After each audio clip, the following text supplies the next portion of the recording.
Well, guys, what is going on? We are here at Southern Traditions with the Southern Drawl Podcast, and we have a very special guest with us today. This is my very good friend, Mr. Ricky Horton, a very talented musician that we're actually going to be looking at one of his songs today.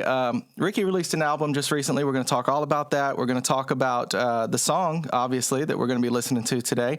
And we're going to get to know Ricky a little bit. So we hope you guys will stay tuned. We've got a pretty good show for you today right here on the Southern Drawl Podcast. Let's get it.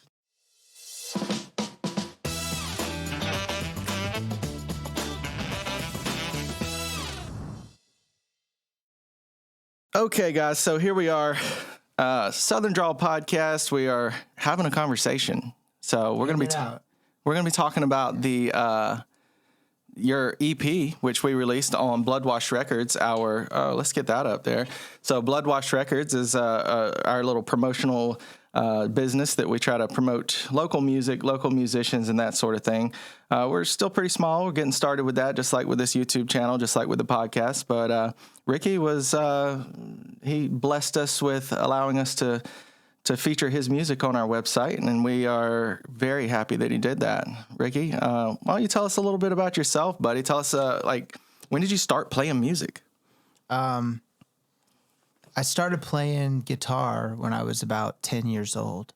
My friend was taking guitar lessons, and he was playing. And speak right into the mic there. He played the James Bond theme. He showed me how to play it, and I had played a bunch of sports and stuff in school, and it was okay, but it never really hit me. But I learned to burn, and I just thought it was the coolest thing ever. So, yeah, but you're like an educated musician too. Now, didn't you take music theory, learn music theory? Did you learn that all on your own, or did you take classes for that? No, I took. I started out pretty much right away with guitar lessons, and I was really lucky to have a great teacher. And so he taught me theory and ear training and all that kind of stuff, just because he believes in it, you know. And I did that for a while. Eventually, my parents were like, "Look, you know how to play. If you want to keep taking lessons, you got to pay for them." So I started just paying for my own lessons. Nice. They're get off our dollar, buddy. Chase your own dreams. Well, and you get to a point where I'm not the. If I was left to my own devices, I just wouldn't have gotten any better. I would and so I wanted to improve, and I needed somebody to help me. And I guess a lot of people get coaches for all kinds of different things. And so I think it's always good to learn stuff. It's weird with creative things, because some people will be like, well, if you get lessons or music theory, for example, if you learn music theory, it's going to take away your creativity and stuff like that. And I don't think that's the case at all. I would have to agree. No. Yeah. Does learning how to read and write make you a better or worse communicator? That's a great point, actually. It's funny because I remember when I was growing up, I didn't have really anybody to turn to teach me anything. I knew one guy that was talented, kind of like you are. He could pick up a lot of different instruments and play different stuff, and that kind of inspired me in a big way. But other than that, man, I sat and it was just me and my guitar in my bedroom, just trying to figure shit out as I went. It wasn't easy. I never got to take lessons. We didn't have that kind of stuff available in my little small rural town, Georgia. But yeah, you start to learn things, and you start to hear yourself getting better, and you start to realize. But I always thought, man, I wish I could have just taken some, I wish I could have just went and learned some stuff from somebody who really knows something, somebody that can teach me something. But you did get that opportunity to a degree, I guess. And man, it shows in a lot of ways. But yeah, you're right. Reading and writing didn't change the way I wrote. I used to write poetry and stuff like that, and eventually started writing songs once I learned to play. But yeah, your music theory. So, do you think that you base a lot of the stuff? Do you use the whole music theory concepts and everything when you're in all the things you do with music, or do you just kind of sometimes just let it just do what it does? Do you think it's a strict? I guess what I'm trying to say is, do you think it's a strict set of things that's kind of wrapped itself into your mind, and now you just can't get away from it? Everything you do kind of goes by those rules, or? Well, I think there is a little bit of that, and I think a lot of times when people like get right into music theory stuff, which gives some validity to what people would say.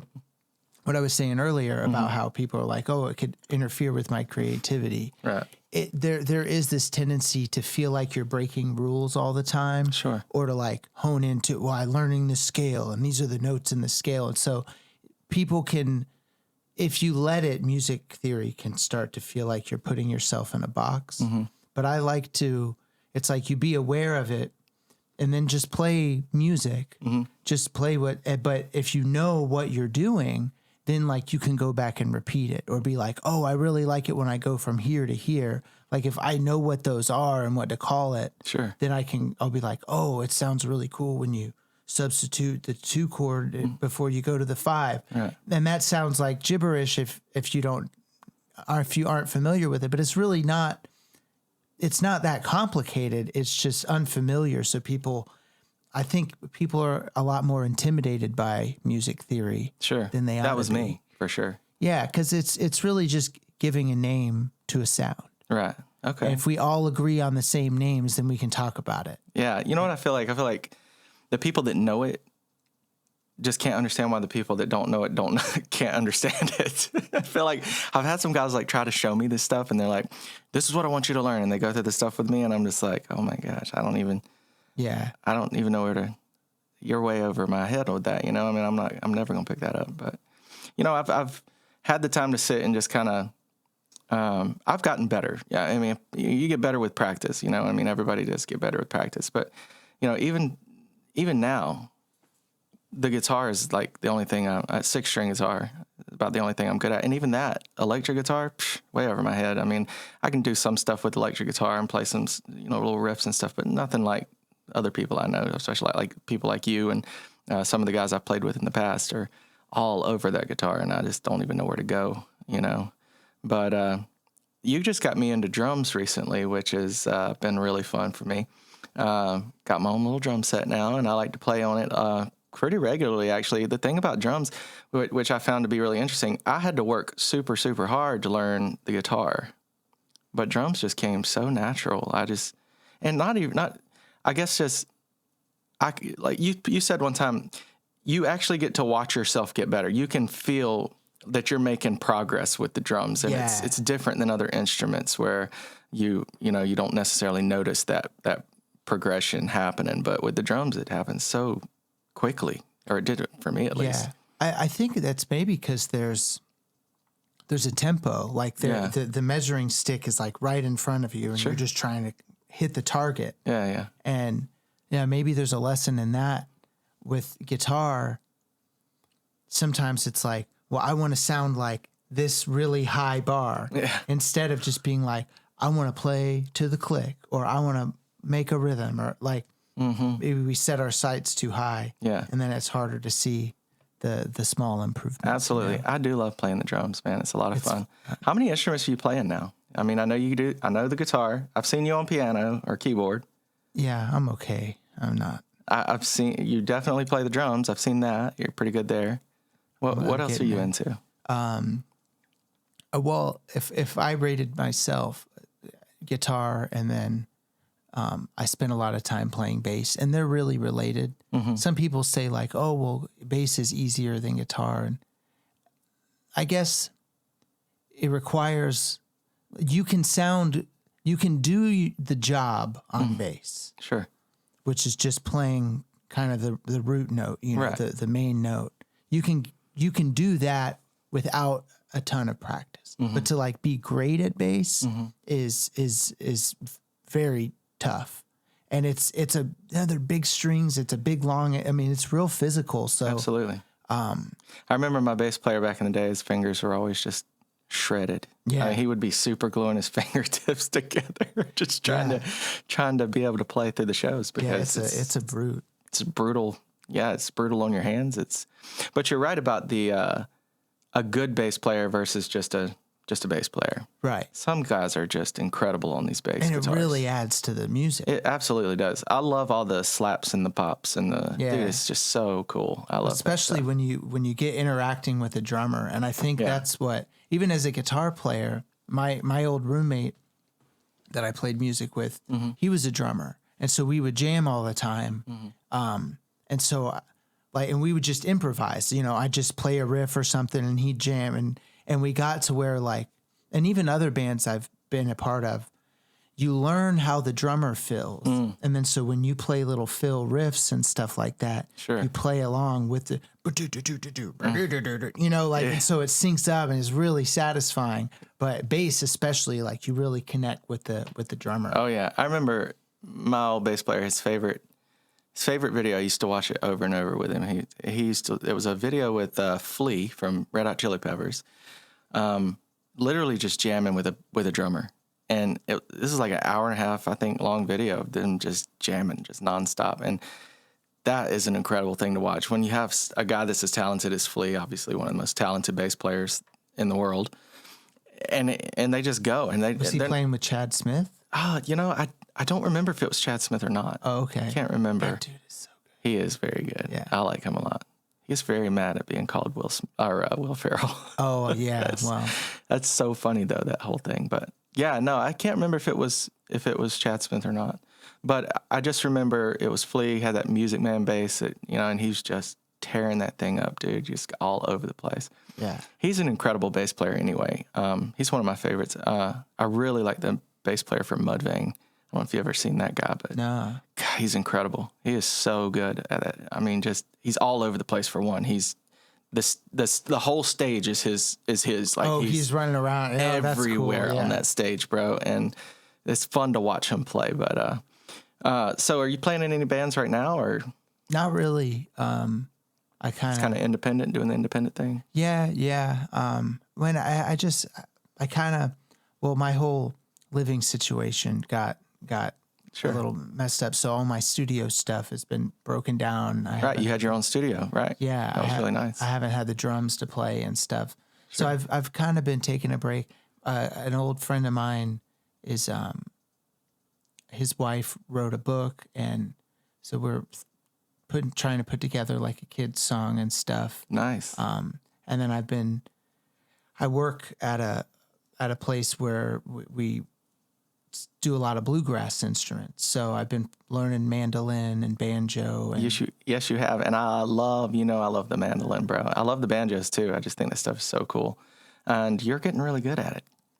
I'm trying, man. Those bluegrass players are like, most of them grow up like they come out of the crib with a freaking instrument in their hand, and so it's just so instinctive, and they can play anything, and so music theory helps a lot with that, because I can go, okay, well, this is what's happening musically, and there's the thing about, all instruments and everything, you could really just break it all down to the major scale, like do, re, mi, fa, sol, la, ti, do. Yeah, that's. Everything just does that in Western music, at least. Right. And so if you can learn to identify that, you can apply it to whatever you're playing. So you think that the music theory helped you a lot to learn all the other instruments that you play, and not just guitar, but you've taken it to everything that you do. Yeah, because the concepts carry over so much, because music is just music. So it's just, it's like if you have intuition about one thing, you can bring a lot of that into. Sure. Yeah. Yeah. That's really neat. I think you're doing a fantastic job on the banjos and the mandolin. I love that stuff. But, so they make you guys an intro track. I know. I really do want that. So the intro track we have right now is okay. It's not really what I want at this point, but yeah, eventually we got to do that. We should do an intro track for the Southern Drawl Podcast with banjos and mandolins. I think that would be really, really sweet. So speaking of your studio, you gave me the honor and privilege of recording in your studio. It was really nice. I've got a couple of songs that I've yet to release. I need to release them very soon. Actually, we're planning to do that. That's kind of why we wanted to bring you on, because because I want to push your music as well. You know, that's the whole point of BloodWashed Records. But I want to get some of our stuff out there, some of my stuff out there as well. Me and Ricky had the pleasure of recording a song together. We did a collaboration called The Answer. Yes, The Answer. It's such a good song, Ricky. I think we started out, it was just going to be a parody. And we were just going to parody like a 90s worship song, right? Right. And then we got into it a little bit, and it was like, holy crap, this is really good. We got to not make this a parody. We got to put something into this. So we did, and man, what a great song it turned out to be. Yeah. That one's actually up on BloodWashed Records too, I think. We need to release the full version of it, but oh yeah, we should. I think we just have a sample of it. But it is, you can get to it from my artist page, though. Okay. So it can be listened to. Is that at, what's the artist page, YouTube or? Just any of the Ricky Horton, anywhere where the rest Apple of my music is. Yeah. No, really? Oh, yeah. The Answer's on there? It's right there. See? Oh my gosh, it is on there. Yeah. I did not know it was on there. Oh yeah. Look at that right there, guys. Yep, there's me and Ricky. Look, it's top songs, man. It sure is. That is so cool. I didn't know that was on there. That is so cool, man. I didn't know you put that up there. Well, cool. I'm going to release the whole thing on BloodWashed Records, actually, because we needed to do that, and I just haven't done it yet. But that's not what we're going to listen to today. We are actually going to listen to a song I haven't even told you yet what it is. I've been trying to figure it out. You know, just with everything going on in the world today, just all the crazy technology and the technological advances, I think you might know where we're going now, huh? This is my favorite song on your whole EP. I will listen to this song over and over sometimes. It's just such a cool song. I love all the little effects that you put into it, the little theatrics and stuff. It's just such a cool, a very neat mix. So we're going to get right into it. The song, I still think he hasn't figured it out yet. We're going to listen to a song called More Like You Made Me. This is off of Ricky's EP. It's a really great song. I love the way you put it together. So we're just going to jump right in and listen to this. And then when we're done, we'll chat about it. All right.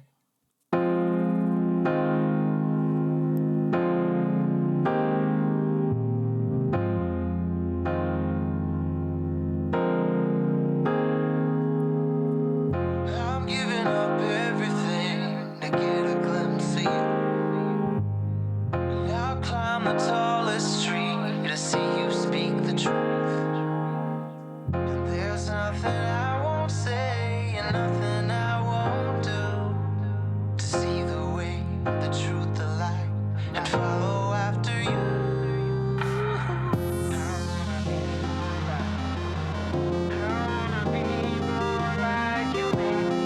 I love the way it sounds like almost like an old video game, you know? I know I'll lose my way 100 times or two, and forget to love my brothers no matter what they do. But you always find a way to help me see the truth. Your timing's always perfect, and your promises are true. Favorite. I love that so much. Lord, I'm running It's actually, after you. the synthesizer is actually modeling the actual chips from those old consoles. From Zelda, right? Wasn't it? From an NES. Oh, Yeah. gotcha. Nice. I like that. It's good. So my spirit can be free.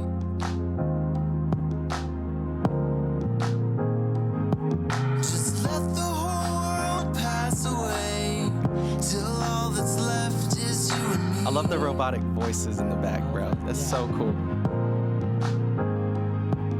Deliver me from pride and rip it from my mind. I want it gone. And take away my sin so I can live again like you made me. Oh, I wanna be more like you made me. I wanna be more like you made me. Like that beat coming in. It's so good. Like you made me. Oh, yeah. I wanna be more like. I wanna be more like you made me. Oh, like you made me.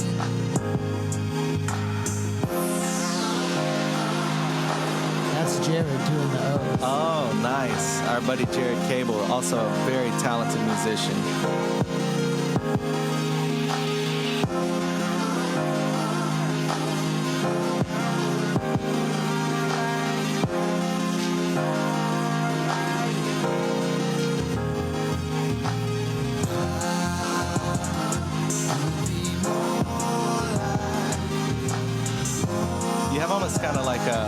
R&B vibe going on. So that was actually perfect to put Jared in that, you know? It was really good.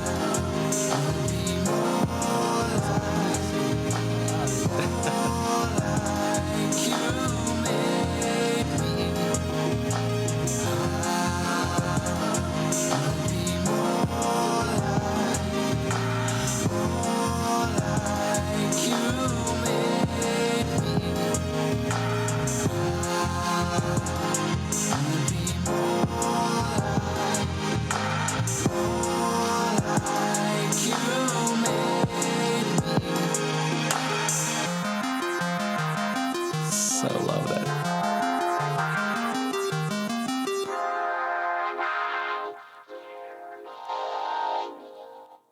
Dude, I love the robotic voices. I love that. It's so cool. So I remember when you were recording this song and you were telling me about it, your inspiration behind it, you know, this idea that, we want to be more like God made us. So, you know, we get into our heads, we get into life, and we get pulled away from what God intended for us to be. But then also you were kind of bringing in this kind of, not comparison, what's the word I'm looking for? You're kind of, I guess, a sense, comparing the way that we're essentially walking into this AI robotic world now. Mm-hmm. And the idea of being made, you know, these humanoids are being made, and we're building them and creating them, and they're you know, this incredible technology, but we're the most incredible technology that's ever been made, right? And that God made us in this way, in these ways. And no matter how much we change along the way, we really just want to be the way that He made us to be. We want to do what He made us to, or we want to be what He made us to be on this earth, and try to deliver on that. So tell me more about your inspiration on all that. Yeah. Well, it's weird because a lot of the times that with a lot of these songs, it's not like I had this big concept. I'll like see something or have a feeling. And like the more like you made me idea was I find myself getting frustrated a lot because just we're in this world, mm-hmm. and that we've made, I mean, and I don't want to be ungrateful either, because life is pretty easy compared to how it used to be. Absolutely. But with that, I think we've lost a lot of our spiritual connection and just our we don't need God like we would have before, because we have all this entertainment and all this stuff and all these things to kind of replace just being out, mm-hmm. being in nature, when God made us, you know, to have dominion and to care for the world and just be in this simple harmony. Sure. And then we've got all this stuff. And I mean, yeah, you could be a total outcast and go live in the woods. And I mean, you could. That's what I want to do. Right. I do. But heck with all this technology. But to do that in this day and age, to do it at least practically, is you have to prepare, and you have to have, I mean, you got to have land. Like you can't just go and be anymore. Like we've set up all these things to make society better, but there's this cost associated with it, where we lose our connection with how God made us, mm-hmm. that in the things that He made for us. Mm-hmm. We've made all these things for ourselves. We've essentially made it all. It's made us different. We've made it all easy. You know, everything's comfortable. Everything's kind of, it doesn't require a lot of effort, I guess, is what I'm trying to say. Like, men used to work hard in a field, you know, by using their hands to build things, using their hands to accomplish a lot of, you know, it was a rough physical labor to accomplish anything. But the Bible says that's how it would be, right? You would toil for all of your days, right? Right. But it's interesting because we don't do a lot of toiling anymore the way that the Bible described it, because we've created all this stuff to do that for us. And then the toil takes place inside our mind. Yeah, you know, we saw during the pandemic that, boy, people were losing their minds, not being able to have their comforts. They're out of their comfort zone all of a sudden, and it's like, oh, well, what do I do now? I don't, you know, I don't know what to do with myself. Even churches, man, there were churches falling apart during this period of time. I know there was there was other factors behind that, but But as soon as you pulled all these people out, here's what gets me is like, now we've got the comforts back, but a lot of people haven't returned to the churches, you know? Mm-hmm. And it's like, well, that's kind of the opposite of wanting to be more like God made you, you know? So I think it's a great way that you put that, or it's a great song to listen to and to write, or the way you wrote it and incorporated those things into the song, because there is kind of a little bit of a double message going on there, in a sense. Like, you don't need all these comforts. You just need to be the way God made you to be, and like kind of connect with that, because God's provided everything we need. Right. Yeah. Yeah. And this idea of maybe not everything we want, but everything we need. Right. Yeah. And there's this dream of returning to Eden, but we can't bring that about ourselves. Right. And the more we try to pursue building our own version of Eden, the more we actually become encumbered by all of our creations and all of our crap weighing us down. And now it's like, I've got so much crap, even if I can't just run and just go be with God. I've got all these things to worry about, and all these. That's a good point. All these things that we get our freedom with end up like chaining us. Shackles. Yeah, absolutely. And so it's funny because we create all these technologies to make our lives easier, but yet the technologies we're creating end up kind of owning us. Right. Yeah. I mean, and the smartphone is the biggest big one, you know. It's like, where's my phone? Oh, I can't find my phone. My phone died. This or that, you know. Oh, I called you. I didn't hear from you. Are you dead? Like, you know, when used to, you call if they pick up at the house, or, I mean, we didn't even have phone. I mean, you keep going back. Sure. And I think it's like this idea of, I was talking with my friend one time, and it's like, well, we invented the bicycle, right? So we could go further, but it made us worse at walking. Sure. And it made us less patient. And then we miss out, because I got to thinking just about walking, you know, like the Israelite, they're always walking. Well, what do you do when you walk? You talk and you see things together. That's a good point. And so, I mean, we'll talk in the car and stuff like that, but it's so dangerous, and there's all these rules because it's so dangerous. And it's just like, there's nothing we invent that doesn't have like major consequences. Absolutely. I agree with that for sure. And, you know, it's funny because we put so much stock in these things. Like these aren't needs, man. Like you don't need, like when I was younger, I remember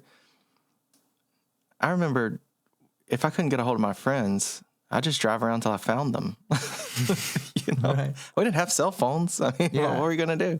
Oh, well, we got cell phones shortly after that, but I remember I was probably 16 or 17 when I got a cell phone. But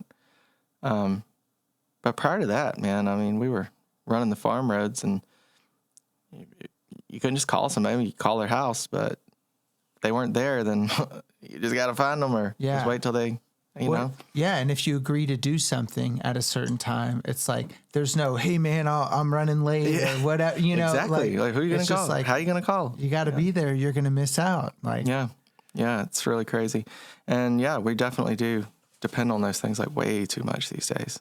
Way too much. And it doesn't seem to be going away. Like it seems to be getting more and more.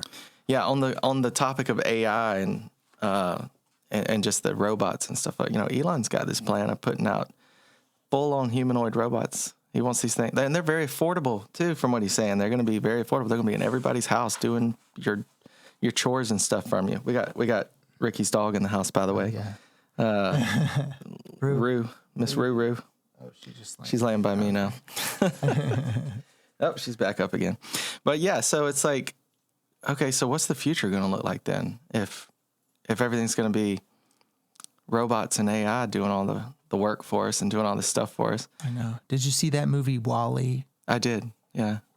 Long time ago. The big fat, everybody's fat and they're in the chairs and stuff. Yeah, exactly. Like, I mean, come on, man. Hopefully it doesn't get to that point, but that's funny. It already has for some people. It has in a way. And here's the thing too, is like they all had to leave Earth, you know? And it reminded me of like Elon Musk and his whole idea of going to Mars and whatnot. And I'm thinking, that's going to be us, man. It's the WALL-E movie playing out. We have all the robots doing everything for us, and we're just sitting fat on our spaceships. Well, I mean, and even now, it's like, I think actually it might be going unnoticed, but I think with young people, it's actually like the pendulum is swinging back in the other direction, because sometimes I get home and like I sit down and I'm like, well, because you would look forward to some kind of entertainment and there was like a finite amount or whatever. And I'm like, I can watch anything in the world. At this point. And now when I watch something, the experience is spoiled by like what else I'm not watching. Yeah. Like, is this really what? It's like ordering with the menu too big. It's like, well, I can't even enjoy my food because I'm thinking about the 6 other things on the menu that I can't try. And that's true, because sometimes I'll be scrolling through like YouTube videos or on some of the sites, and I'll see something else on there that I want to look at, and I'm like, oh, I'm going to look at that, but I want to look at this one first, and then I'll be watching the one video, and I'm like, I'm checking to see how much time's left in it, and I'm like, all right, like 3 more minutes. All right, I'll watch 3 more minutes, and then I'm going to that other video. So you're right. We're just constantly just rolling to the next thing, but it's not really. It's like what's the payoff? Exactly. That's what I was getting at. Like, you're not fulfilled by it. Yeah. You're always just moving to the next thing, and it's like no satisfaction in it, really. I mean, no, like you just you find a genre that maybe you want to see another episode of.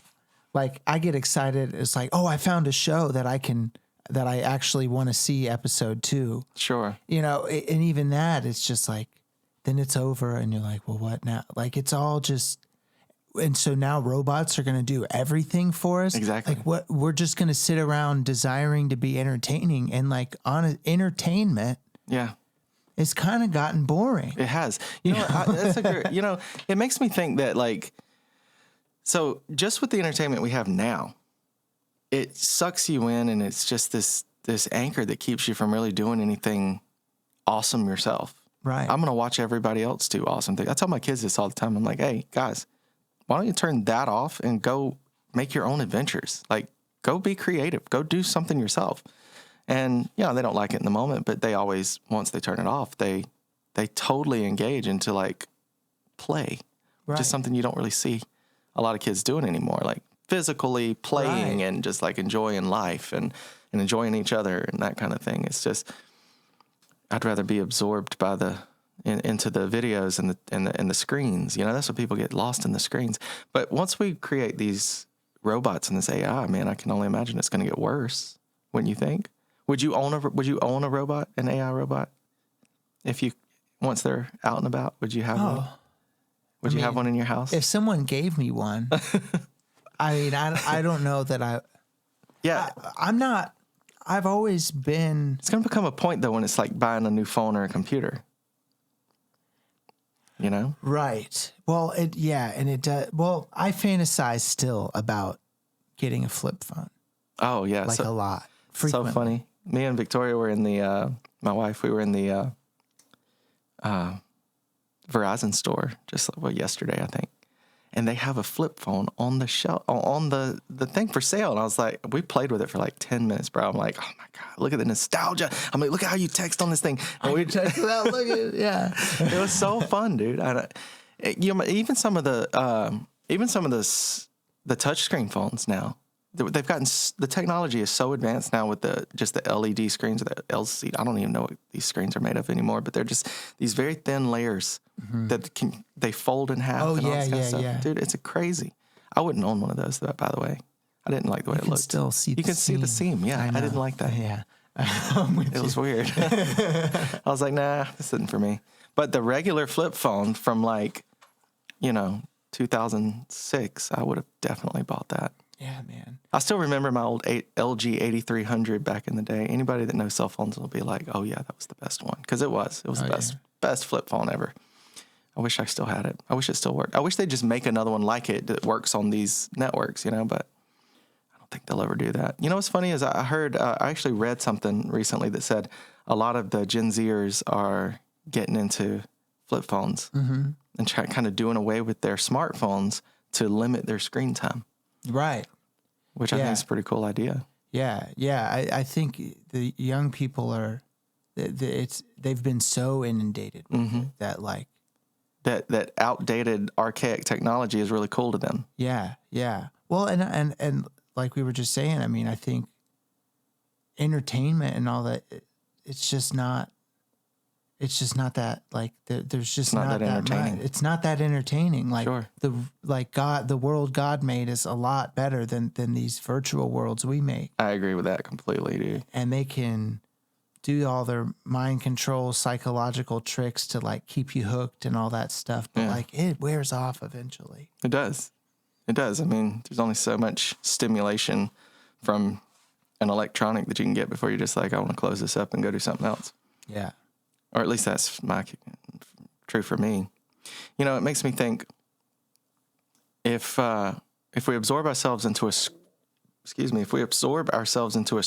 or if we get absorbed into a screen like we do, or locked into a screen like we do, and it takes away from our motivation and our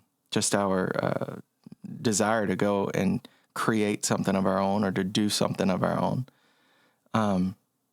that's just going to get so much worse when we have robots that are not only better at these things than we are, but can think it up faster than we can create things that we can't even begin to imagine. I mean, you know, you're seeing the AI stuff online right now where they're able to create entire videos that look absolutely real.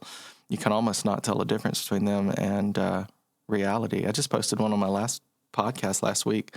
It was the Trump-Elon video with them dancing. Oh, right, to Staying Alive. But you can tell it's an AI video because, I mean, there's times when Trump opens his jacket and it's like he's got another jacket forms underneath. Right, you know what I mean? right. Just these little Some things. giveaways, yeah. Yeah, little things that they hadn't worked out all the bugs, but it's just a matter of time before they do. And I just really worry about how that's going to affect the music world, for instance. I mean, they're already creating music with AI, but are we just going to get to a point where there's really no human creation? You know what I mean? Like, there's no human thought going into creating music or creating movies or creating any of the entertaining stuff that we look at today, you know? Well, I think we're going to get back into the experience that we're like live, real life, you know, not going live, not like all the, because AI can do its world more efficiently than we can. Sure. But it can't do reality, you know? And like, even with like the chat bots and stuff, for example, they can do things, they can do a very narrow set of things better than a human, but only with real explicit instructions. And they're really easy to trick or to get, like, there's tons of stuff they're wretched at. And so I think we look at, for instance, like the large language thing, as far as I understand, the way the algorithm works is it's basically going through all the communication it has access to. And it's basically a predictive algorithm, like what is the most likely next word that would be said.